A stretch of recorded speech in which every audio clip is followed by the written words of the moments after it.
నిజమేనండి. ఈ రోజున జగన్మోహన్ రెడ్డి గారు అసెంబ్లీకి వస్తారా రారా అని నిన్న సాయంత్రం దాకా విపరీతమైన చర్చ నడిచింది. అవును. ఎందుకు ఆయన ఆయనకి ప్రతిపక్ష హోదా ఇవ్వండి నేను రాను అని భీష్మించు కూర్చోటం కానీ, ఆయన మరి స్పీకర్ గారిని ఉద్దేశించి లెటర్ రాయటం కానీ, ఆ తర్వాత అసలు ప్రతిపక్ష హోదా నాకు ఇప్పించండి అని ఆయన కోర్టుకు కూడా వెళ్ళాడు కదా. అవును.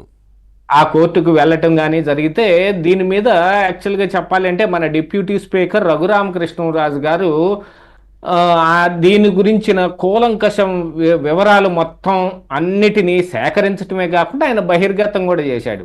మీడియా ద్వారా అనేక సార్లు చెప్పాడు ఎప్పుడెప్పుడు ఏ ఏ విధంగా డిస్క్వాలిఫికేషన్ అయ్యే అవకాశం ఉంది, 60 రోజులు కంటిన్యూస్గా అటెండ్ కాకపోతే కనుక ఖచ్చితంగా డిస్క్వాలిఫికేషన్ అవకాశాలు మెండుగానే ఉన్నాయి, మేము ఖచ్చితంగా చేస్తామన్న విధంగా ఆయన చెప్పాడు. ఎందుకంటే ఈ రఘురామకృష్ణరాజు గారు మరి వైఎస్ఆర్ కాంగ్రెస్ పార్టీలో ఉన్నప్పుడు ఆయన ఎంపీ సీట్ నుంచి డిస్క్వాలిఫై చేసేయటానికి విపరీతమైన ప్రయత్నాలు చేశాడు జగన్మోహన్ రెడ్డి ఆ రోజుల్లో. అది జగన్మోహన్ రెడ్డి వల్ల కాలేదు. ఈ రోజు కూడా ఆయనకి వల్ల కాలేదనే చెప్పుకోవాలి. ఇక పాల్గొని పరిస్థితుల్లో ఇది మరి బడ్జెట్ సమావేశాలు దీంతో పాటుకి 20-25 రోజుల పాటు జరిగే అవకాశం ఉందనేది కూడా చాలా వినిపిస్తోంది. ఇంత కంటిన్యూస్గా జరిగితే ఈ సెషన్తో పాటుగా తను డిస్క్వాలిఫికేషన్ కూడా వచ్చే అవకాశం ఉందనేది జగన్మోహన్ రెడ్డికి ఉన్న అవగాహన. దీంతో పాటుగా ఆయన రాకపోతే పోయాడు, కనీసం ఎమ్మెల్యేలన్నా పంపించుంటే డిస్క్వాలిఫికేషన్ ఆయన ఒక్కరితోటి ఆగిపోయేది. ఆయన పులివెందుల్లో కింద మీద పడి ఏదో రకంగా గెలిచేసేవాడు.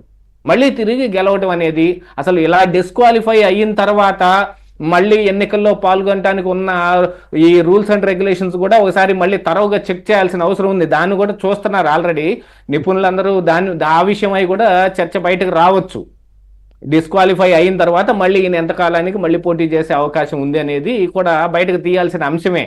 దాని మీద కూడా ఎటువంటి క్లారిఫికేషన్ ఏం లేదు. కాకపోతే ఎమ్మెల్యేలు కూడా వెళ్ళకపోతే మొత్తం 11 మంది డిస్క్వాలిఫై అవుతారు. అవును. రోజున జగన్మోహన్ రెడ్డి వైఎస్ఆర్ కాంగ్రెస్ పార్టీ తరపున ఉన్న ఆ 11 మంది ఎమ్మెల్యేలు డిస్క్వాలిఫై అవుతే 7 నుంచి 8 సీట్లు వాళ్ళు ఖచ్చితంగా కోల్పోయే అవకాశం ఉంది బై ఎలక్షన్ వస్తే. ఖచ్చితంగా ఆ జగన్మోహన్ రెడ్డో లేకపోతే పెద్దిరెడ్డో ఏదో కింద మీద పడే వాళ్ళు కొంతమంది ఉన్నారు, వాళ్ళు 2-3 మాత్రమే గెలుస్తారు. అవును. ఎందుకంటే ఇప్పుడు జగన్మోహన్ రెడ్డి ఆయనకు ఉన్న ఈ అసంతృప్తితో ఇంకేమన్నా వేరే మాట ఏదన్నా అనుకోవాలేమో, దాన్ని ప్రజల మధ్యలో వెళ్ళగక్కటానికి మొన్ననే వంశీ అరెస్టుతో కావచ్చు, గుంటూరు మిర్చి అడ్డకి కావచ్చు, శ్రీకాకుళం కావచ్చు, ఎడకొచ్చి ఓ చిన్న పాపను తీసుకొచ్చి వేసిన డ్రామాలు కావచ్చు, వీటన్నిటితోటి ఆయన ఇప్పుడు కూటమి ప్రభుత్వం మీద ప్రజల్లో తీవ్రమైన వ్యతిరేకత బయలుదేరింది అని ఆయన ప్రచారం చేసే కార్యక్రమాల్లో ఉన్నాడు. అలాంటిది ఇప్పుడు బై ఎలక్షన్ ఒకటి వచ్చి అందులో 7-8 సీట్లు ఓష్ట పెట్టుకుని పోయినాయి అనుకోండి, తిరిగి ఈ కూటమి గెలిచేసుకుంది అనుకోండి, అసలుకి ఆయనకి ఆబోరు కూడా దక్కదు. కొంచెం ఆ మిగిలిన కొద్దిగా ఉన్న పరువు కాస్త పోయింది. ప్రజలు తిరిగి గెలిపించలేదండి, ఆ ఉన్న సీట్లే ఓడగొట్టేశారు అనే ప్రచారం నడుస్తుంది. కోర్స్ ఆ రోజుకి కూడా ఈయన గతంలో ఈ స్థానిక సంస్థలు ఎన్నికల్లో చేసినట్టుగా వీళ్ళు కూడా అలానే చేశారు అని చెప్పుకోవచ్చు. కానీ చెప్పుకుంటానికి ఏముంది? ఇప్పుడు 3-4 2 మందిని పెట్టుకుని ఆయన అసెంబ్లీకి రాలేని పరిస్థితుల్లో ఉంటే 3-4 పెట్టుకుని ఇంకేం వస్తాడు? ఇక బయటకు అసలు తలకాయ పెట్టుకుని చూపించడానికి కూడా వీలుండదు అనే ఒక ఉద్దేశంతో కేవలం డిస్క్వాలిఫికేషన్ తప్పించుకోవటానికి మాత్రమే.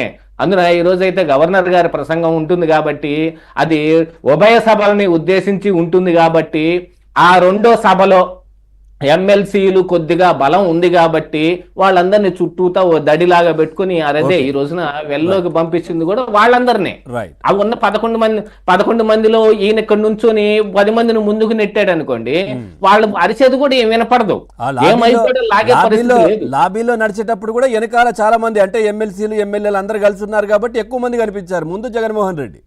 అవును, ఆయన ఏదో అభద్రతా భావం ఉన్నట్టు. అంటే ఇప్పుడు నెంబర్ ఎక్కువ ఉన్నంత మాత్రాన వాళ్ళందరూ వచ్చి ఈయన మీద పడేమి ఈయన చొక్కాలు ప్యాంట్లు చింపేరు కదండి. Okay right. అట్లాడే విషయంలో ఏదైనా గట్టిగా గద్దిస్తారో లేకపోతే ఈయన ఒక మాట మాట్లాడితే 10 మంది దానికి సమాధానం చెబుతారో ఏదో చేస్తారు కానీ మీద పడి చొక్కా చెంపరు కదా. Right. కానీ ఏదో అభద్రతా భావం ఉంది అక్కడ ఉన్న ఆ మంది బలం చూస్తుంటే జగన్మోహన్ రెడ్డి కొంచెం గుండెల్లో భయం ఉందేమో అనే అనుమానాలు కూడా ఉన్నాయి. రైట్. కాకపోతే ఇప్పుడు ఈ కూటమి ప్రజల్లో ఉన్న ఈ వాళ్ళు ఈ 8 నెలల పాలనలో వాళ్ళు పూర్తిగా పరువు పోగొట్టేసుకున్నారు, వాళ్ళ మీద తీవ్రమైన వ్యతిరేకత వచ్చింది అని ఒక ప్రచారాన్ని ఆయన తీసుకురావడం కోసం మొన్న తెరంగేట్రం చేశాడు. దానికి ఖచ్చితంగా దెబ్బ తగిలే అవకాశం ఉందని ఈ రోజున ఆయన అసెంబ్లీకి అటెండ్ అవటం జరిగింది. కేవలం ఆ డిస్క్వాలిఫికేషన్ అనే ఒక్క అంశం మీద తప్ప వేరే ఏ అంశము లేదు. రైట్. టీడీపీ పార్టీ నుంచి జ్యోత్స్న గారు జాయిన్ అయ్యారు.